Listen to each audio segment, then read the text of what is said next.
আসসালামু আলাইকুম।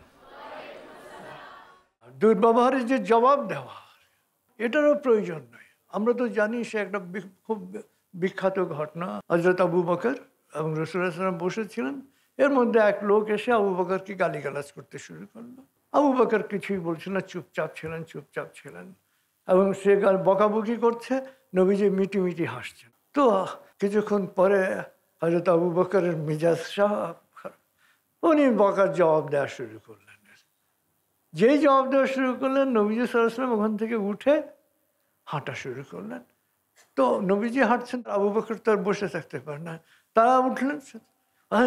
এতক্ষণ ওই লোক আমাকে বকলো, আপনি চুপচাপ মিটি হাসলেন, আর আমি যখন তাকে বকার জবাব দিলাম আপনি উঠে হাঁটা শুরু করলেন, এটা কেমন হলো?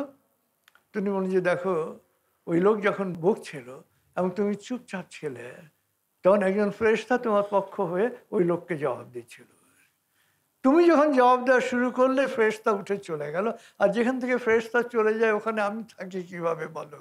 অর্থাৎ এই যে পরচর্চা, পরনিন্দা, দুর্ব্যবহার, বকাবকি, গালিগালাজ, এটা কি মাপের পাপ সেটা আমরা খুব বুঝতে পারছি, আমরা সহজেই বুঝতে পারি। পরচর্চা, পরনিন্দা, এটা হচ্ছে গুজব, কান কথার এবং মিথ্যার ফেনায়িত রূপ। এবং নবীজি সাল্লাল্লাহু আলাইহি ওয়াসাল্লাম এই মিথ্যাকে সকল পাপের উৎস বলেছেন। আল ফজুর মানে হচ্ছে দুরাচার বা পাপ। যত দুরাচার আছে এবং পাপ আছে, সেটার উৎস হচ্ছে মিথ্যা।